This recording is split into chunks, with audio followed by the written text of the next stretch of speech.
Y así las cosas con el COVID de México.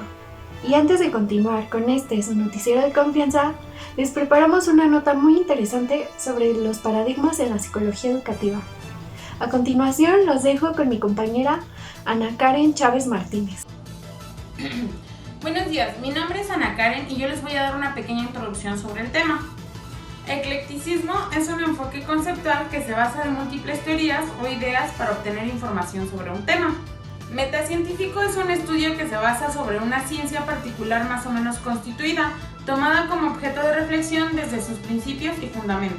La teoría conductista es un estudio que se centra en la conducta observable para controlarla y predecirla.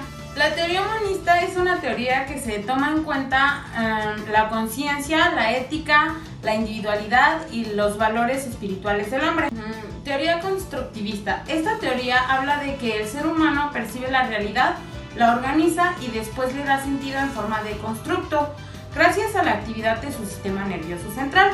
Los sistemas teóricos o paradigmas vigentes en la ciencia psicológica han intentado en mayor o menor nivel desarrollar aplicaciones e implicaciones para los diversos entornos educativos. Parte importante de dichos intereses y esfuerzos por colocar en práctica los diversos enfoques fueron motivados por el ánimo de hacer prevalecer sus concepciones y coordenadas teórico-metodológicas, no solo en los escenarios educativos, sino en cualquier otro entorno de la psicología donde se presente, y de esta forma conseguir cierta hegemonía teórico-práctica ante perspectivas alternativas y paralelamente por obtener una determinada justificación social. Por esto, en muchas situaciones, tales aportaciones de los diversos paradigmas son tomadas a la ligera y se aspira a mezclarlas burdamente sin tener en cuenta la realidad de ciertas incongruencias epistemológicas, teóricas y metodológicas entre ellas.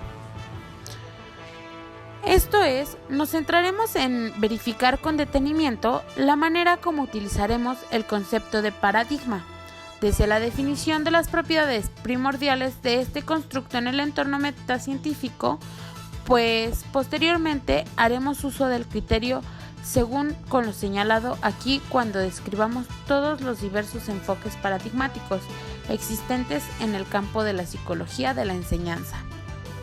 En conclusión, tenemos que otras posturas como la de Kuhn atribuyen un importante papel a los cambios y evolución de las disciplinas científicas a factores de tipo psicosociológico. Para Kuhn existe un constructo medular en torno al cual puede ser explicada la evolución histórica de las disciplinas científicas. Según Kuhn, existe todo un proceso en el que los paradigmas se gestan y derrocan a un posible antagonista, y luego se refinan y depuran como producto de los esfuerzos de las comunidades adeptas a él. Este proceso es cíclico y explica la evolución de los conocimientos disciplinares científicos en forma discontinua, no acumulativa.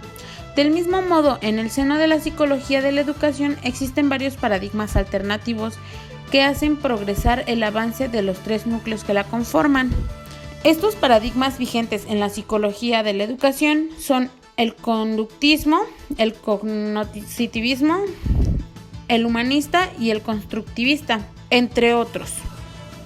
A continuación pasaremos con mi compañera Sandra, que nos hablará sobre el concepto de paradigma desde el punto de vista kuhniano. Hola, yo soy Sandra Flores y les hablaré del paradigma desde el punto de vista de Kuhn. Concepto número 1. La verosimilitud es una corriente epistemológica fundada por Popper. Es usada para declarar que una teoría es verdadera o en dado caso semejante. Concepto número 2. La corriente epistemológica la vamos a comprender como la imagen que crea el docente en cuanto al conocimiento o aprendizaje que genera en sus alumnos. La falsación es otra corriente epistemológica fundada por Popper y esta sirve para designar lo que es una ciencia de lo que no lo es. Se podría decir que su principal función es refutar una teoría y así comprobar si es verdadera o falsa. Concepto número 4. La refutación.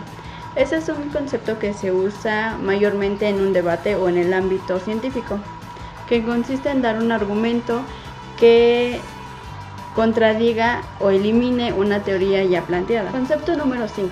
La hegemonía. Esto se refiere a algo más relevante que otra cosa. Se podría entender como algo que es más importante o incluso que tiene el poder sobre algo designado. La investigación hegemónica se refiere a una que tiene carácter más importante que incluso otra investigación, sea científica o de cualquier otro ámbito. Cuando en el texto habla acerca de la ciencia revolucionaria, esta quiere decir que dentro del proceso de investigación hay ciertos desacuerdos que no le sirven al paradigma, entonces es necesario utilizar otro paradigma.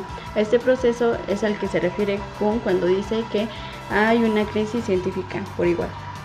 Después de que se comprueba que el paradigma antes utilizado ya no sirve más en la investigación, se vota por designar otro paradigma, y este se le llama paradigma emergente. Otro tipo de paradigma es el dominante. Este es el conjunto de valores o sistemas en el que se basan los científicos, igual que culturalmente, para llevar a cabo su investigación. Por último, cuando el texto nos habla acerca de un antagonismo, este se refiere a lo contrario, ya sea la investigación antagónica de otra investigación o la teoría. Un ejemplo muy claro es en la política, en los partidos políticos principalmente. Un partido político tal es antagonista de el partido político, de otro partido político. Quiere decir que es lo contrario o es su rival. Popper nació en el año de 1902 y falleció en el año de 1994. Fue un filósofo quien definió que la ciencia operaba por falsación y no por inducción como se pensaba. Imre Lakatos nació en el año de 1921 en Hungría. Fue un economista, filósofo y matemático que se destacó por sus contribuciones a la filosofía de la ciencia y de las matemáticas. Su principal contribución a la filosofía de la ciencia fue el programa de investigación científica, con el que se coteja el modelo de cambio de teoría científica de Thomas Kuhn y el falsacionismo de Karl Popper. Thomas Kuhn nació en el año de 1922 y falleció en el año de 1996. Fue un filósofo de la ciencia estadounidense. Consideró que el estudio histórico es necesario para entender cómo se han desarrollado las teorías científicas y para conocer por qué en ciertos momentos unas teorías han sido aceptadas antes que otras. Para comprender mejor la postura de Kuhn acerca del conocimiento científico, es necesario hablar primero del punto de vista de Popper y Lakatos. En primera instancia hablaremos de la concepción de Popper. Esta concepción es racionalista, ya que Popper afirma que los cambios del conocimiento científico se deben a la verosimilitud y a la falsación. Su idea es que el método anterior, verosimilitud y falsación, explica cómo es que las disciplinas científicas tienen un progreso y avanzan. Lakatos estuvo de acuerdo con Popper en decir que el racionalismo podría explicar el desarrollo del avance científico, aunque lleva la idea del falsacionismo a un nivel más complejo. Lakatos sostiene que los cambios en el progreso científico se debían comprender en cómo es que ciertos programas de investigaciones alternativos pueden falsar a los programas hegemónicos. Para Kuhn se podría decir lo contrario, ya que él afirmaba que el desarrollo de las ciencias tiene rupturas entre periodos, lo cual hace suponer que el avance del conocimiento científico no es acumulativo, ni lineal o mucho menos continuo. Para Kuhn, dentro de la evolución de las disciplinas científicas ocurren tres tipos de situaciones. El primero, el periodo precientífico. El segundo, el periodo de ciencia normal. Y por último, el periodo de ciencia revolucionaria. La estructura de las revoluciones científicas fue la obra en la que por primera vez Kuhn utilizó el término de paradigma, argumentando que un paradigma es aquello compartido por una comunidad de científicos. Es de hecho una serie de principios que unifican a un grupo de investigadores y divulgadores de una disciplina, quienes, de cierto modo, adquieren un compromiso con él. Kuhn menciona que es difícil que exista un paradigma único. globalizador o incluso hegemónico. Porque durante las primeras etapas en las que se desarrolla una ciencia, lo que sucede es que se le llama un preparadigmático, en donde pues se da una situación de convivencia entre múltiples escuelas, enfoques o incluso teorías que se esfuerzan por subsistir y prevalecen sobre los demás. En cuanto una disciplina alcanza su madurez de evolución histórica, pasa al periodo de posparadigmático, en donde se da la aparición y desarrollo de paradigmas. Cuando un paradigma resulta ser hegemónico, comienza un periodo de investigación científica, en la que Kuhn llama periodo normal. En este periodo, los científicos de una comunidad en específico trabajan para dar solución a los problemas o enigmas con base a las reglas o formalismos del paradigma. El periodo de ciencia revolucionaria que utilizó Kuhn en el libro pues se refiere a la crisis que presentan los científicos en cuanto se presentan problemas y se van acumulando unas tras otras. Este tipo de problemas parece no tener solución o incluso fin con el paradigma utilizado, pero es precisamente por ello que el paradigma debe ser cambiado por otro. Ahora vamos con mi compañera Daniela Arreola, quien les explicará un poco más acerca de la aplicación que se utiliza para las ideas de Kuhn. Gracias a mi compañera por darme la palabra. Yo soy Daniela Arreola Borbolla y les voy a hablar sobre la aplicación de las leyes de Kuhn en la ciencia psicológica. Anteriormente mencionamos las ideas de Kuhn, pero ¿cómo las podemos integrar al ámbito de la psicología? A propias palabras de Kuhn, sus ideas están enfocadas principalmente a las ciencias duras. Sin embargo, podemos también aplicarlas a las ciencias sociales, específicamente en la psicología. Hay dos tipos de aplicaciones en la psicología.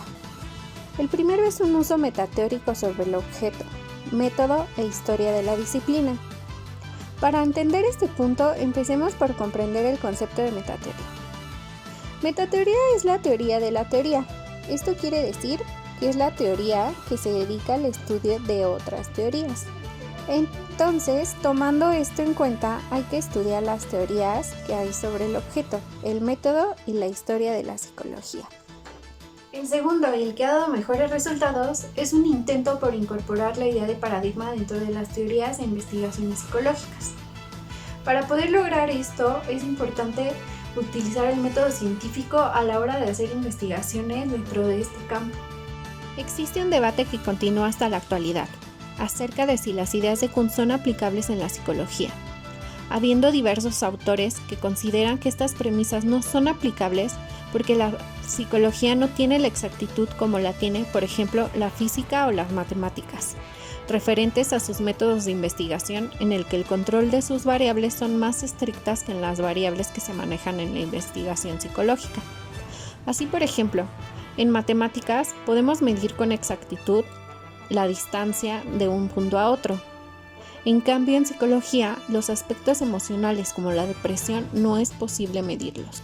El argumento de estos autores, que dicen que la psicología no puede ser aplicable dentro de las ideas de Kuhn, es que, considerando que la madurez que tienen las disciplinas científicas está en relación a que tengan o no paradigmas y por tanto se clasifican en preparadigmáticas o paradigmáticas, las ciencias sociales y la psicología que se encuentra dentro de estas son preparadigmáticas y por lo tanto no tienen aún la madurez paradigmática como otras ciencias, por ejemplo la física.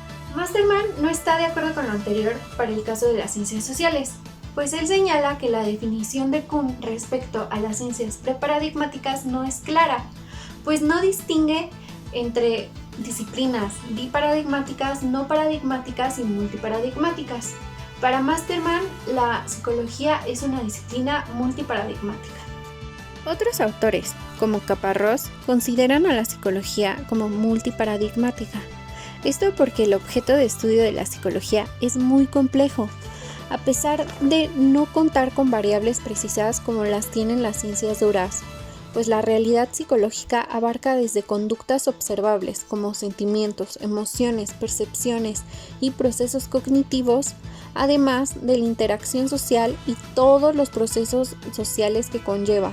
Por esto, en la psicología existen diversos enfoques de investigación y metodologías para abordar esta complejidad de su objeto de estudio. Antes de continuar, es importante que tengamos en cuenta los siguientes conceptos. Pluralismo teórico. Este habla que dentro de una disciplina hay diversas teorías que deben de ser comparadas y analizadas en conjunto para poder comprender determinado tema. Proliferación de teorías. Esta habla de la elaboración de nuevas teorías que vayan en contra de la teoría principal de determinado tema. La heurística es la habilidad que tienen los individuos para resolver problemas complejos de manera más sencilla. Un ejemplo de esto puede ser resolver un problema a partir de un esquema. De acuerdo con Feyerabend, epistemólogo defensor de una nueva metodología científica que él llamó anarquismo científico, el que una disciplina tenga proliferación de teorías no necesariamente se considera como una etapa de inmadurez.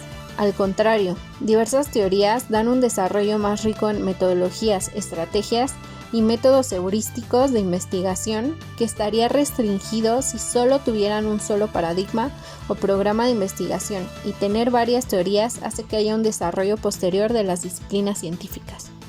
Merton, importante sociólogo, habla que el pluralismo teórico promueve nuevos métodos de investigación. Con todo esto, podemos concluir que la psicología, por su condición multiparadigmática, no está en un estado de inmadurez. Por el contrario, esto es benéfico para su desarrollo en los aspectos metodológicos y de investigación. Esto es todo de mi parte, los dejo con mi compañera Yasmín Irazú Herrera Goitia. Muchas gracias, Daniela. Liz Schulman nació en Chicago, estudió filosofía y psicología. Pérez Gómez nació en Valladolid, estudió ciencias de la educación y, al igual que Schulman, estudió filosofía. Bueno, ellos utilizan el término paradigma en un sentido más reducido. Para ellos, los paradigmas son un modelo de investigación educativa que va ligado al desarrollo de enseñanza-aprendizaje. Bueno, dicho esto, les mostraré los componentes de los paradigmas. Problemática. Es el estudio y análisis de los problemas teóricos experimentales que determinan un paradigma, por lo que tenemos que dar soluciones, y estas soluciones son las que determinan la matriz disciplinar. Fundamentos epistemológicos. Son hipótesis más generales con los que se compromete la comunidad que pertenece al paradigma. Supuestos teóricos. Son las hipótesis que los especialistas piensan que son la base fundamental de la matriz disciplinar. Prescripciones metodológicas. Son los métodos, técnicas y reglas que se usan en el trabajo de investigación y construcción del paradigma. Proyecciones de aplicación. Es la tecnología indispensable para la aplicación de las hipótesis o los supuestos teóricos que ofrece el paradigma. Bueno, y esto sería todo sobre los componentes de los paradigmas. Ahora nos enlazaremos con mi compañera. Y así concluimos con esta nota. Gracias a mis compañeras por tan interesante información. Y después del corte continuamos con las noticias sobre deportes.